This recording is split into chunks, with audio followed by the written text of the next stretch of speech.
부산 한성교회 오늘의 밥 시간입니다. 2월 14일 수요일 오늘의 밥은 마가복음 3장 1절로 12절 말씀입니다. 예수께서 다시 회당에 들어가시니 한쪽 손 마른 사람이 거기 있는지라. 사람들이 예수를 고발하려 하여 안식일에 그 사람을 고치시는가 주시하고 있거늘 예수께서 손 마른 사람에게 이르시되 한가운데 일어서라. 하시고 그들에게 이르시되 안식일에 선을 행하는 것과 악을 행하는 것, 생명을 구하는 것과 죽이는 것, 어느 것이 옳으냐? 하시니 그들이 잠잠하거늘 그들의 마음이 완악함을 탄식하사 노하심으로 그들을 둘러보시고 그 사람에게 이르시되 내 손을 내밀라. 하시니 내밀매 그 손이 회복되었더라. 바리새인들이 나가서 곧 헤롯 당과 함께 어떻게 하여 예수를 죽일까 의논하니라. 예수께서 제자들과 함께 바다로 물러가시니 갈릴리에서 큰 무리가 따르며 유대와 예루살렘과 이두메와 요단강 건너편과 또 두로와 시돈 근처에서 많은 무리가 그가 하신 큰 일을 듣고 나아오는지라. 예수께서 무리가 애워싸 미는 것을 피하기 위하여 작은 배를 대기하도록 제자들에게 명하셨으니 이는 많은 사람을 고치셨으므로 병으로 고생하는 자들이 예수를 만지고자 하여 몰려왔음이더라. 더러운 귀신들도 어느 때든지 예수를 보면 그 앞에 엎드려 부르짖어 이르되 당신은 하나님의 아들이니이다. 하니 예수께서 자기를 나타내지 말라고 많이 경고하시니라. 저와 여러분이 진실로 하나님의 뜻을 이루는 성도들이 되시기를 축복합니다.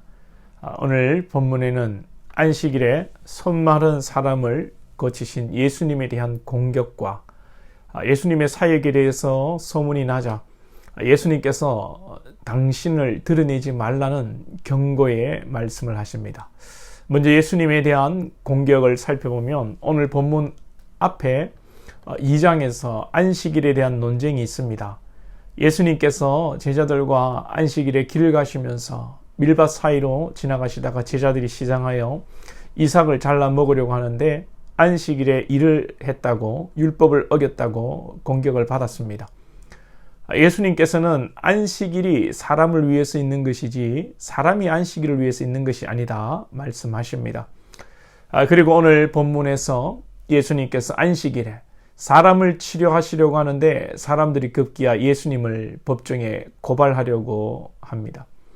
당시 사람들의 문제점을 두 가지로 살펴본다면 하나는 항상 주위 사람들의 문제점을 지적한다는 것입니다.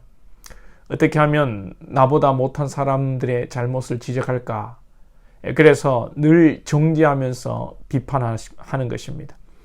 율법을 배우고 말씀을 좀 안다고 하는 자들이 늘 하는 일이라곤 모르는 사람들이 행하는 실수와 죄를 꼬집고 자신들이 똑똑하고 잘났다는 것을 드러내고 싶었던 것입니다.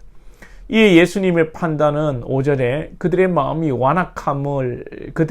완악함을 탄식하사 노하심으로 그들이 완악하다 하시는데 이 완악하다는 말은 어리석고 무감각하고 어둡고 굳어져 있다는 것입니다. 여러분, 나이가 들수록 우리가 완악해질 가능성이 높습니다. 이를 조심해야 합니다. 젊을 때는 젊은 혈기와 자신이 잘난 맛에 주변을 돌아보지 않고 일방통행하며 살지만 또 나이가 들수록 자신의 연약함과 부족함으로 인해 주변을 여러분 무르뜯기 시작합니다. 그래서 사람이 비판적이게 되고 몸도 마음도 생각도 영도 굳어지는 경향이 나타납니다. 사실 몸은 점점 더 굳어질 수밖에 없습니다. 육신의 한계입니다. 그러나 우리의 생각과 마음과 영은 말씀 안에서 더 유연해지고 부드럽고 사랑으로 충만해야 합니다. 그러려면 어떻게 해야 합니까? 하나님의 은혜 아니면 방법이 없습니다. 두 번째로 문제는 당시 예수님을 잡으려고 하고 비난하는 자들은 도덕적으로 악한 사람들이 아니다는 것이 문제입니다. 저들이 하는 일이 하나님의 일이라고 굳게 믿었던 사람들이 대부분일 것입니다. 바울을 생각해 보시면 이해가 빠릅니다.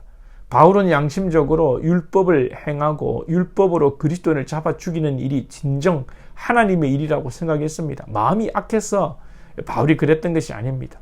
그런데 어떻게 180도 사람이 바뀝니까? 하나님의 은혜가 임해서 그렇게 됩니다. 예수님이 바울을 만나 주셔서 그렇게 된 것입니다. 이 세상에 악하게 살아가는, 악한 의도를 가지고 사기를 치고 사람을 죽이고 남의 것을 빼앗고 살아가는 사람들은 말할 것도 없이 나쁜 사람들이지요. 그런데 선하고 평생 남에게 피해를 안 끼치고 양심적으로 살아오신 분들이 오늘 우리의 선함으로, 우리의 양심으로 주변을 비판하고 정죄한다는 것이 위험한 것입니다. 저와 여러분이 주님의 은혜를 입어 주변을 돌아보고 비판하고 정죄하는 자들이 아니라 이해하고 용납하고 사랑하는 성도들이 될 수 있기를 축복합니다. 그리고 우리 주님은 많은 무리를 치료하시고 귀신 들린 자를 고치시는데 사람들이 몰려합니다. 그리고 사람들이 소문을 냅니다. 이 당연한 일인데 예수님께서는 12절에 예수께서 자기를 나타내지 말라고 많이 경고하시니라. 우리 같으면 이 소문내는 거 당연하게 받아들이지 않겠습니까? 더 알리고 더 소문이 나고 더 유명해지고 더 인기를 끌고 싶은 것이 인지상정인데 예수님께서는 자기를 나타내지 말라고 경고까지 하십니다. 왜 예수님이 그러셨을까요? 겸손하셔서? 사람들이 많이 찾아오는 것이 피곤해서? 아닙니다.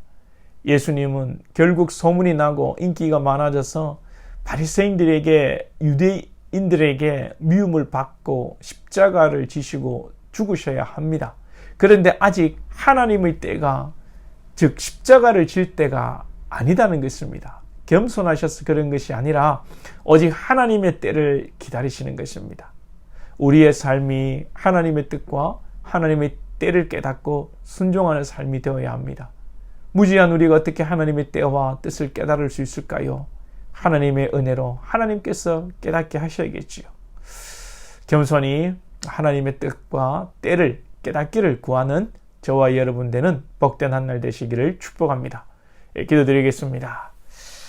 하나님 아버지, 우리는 연약하여서 또 젊은 날에 우리의 젊음의 혈기와 우리 자신의 잘난 맛으로 살다가 또 나이가 들어갈 때에 우리의 부족함과 연약함을 보며 또 우리의 생각과 우리의 몸과 우리 영이 굳어져가며 또 우리의 연약함을 또 만회하기 위해 다른 사람들을 비판하고 정죄하는 경향들이 다분히 있습니다.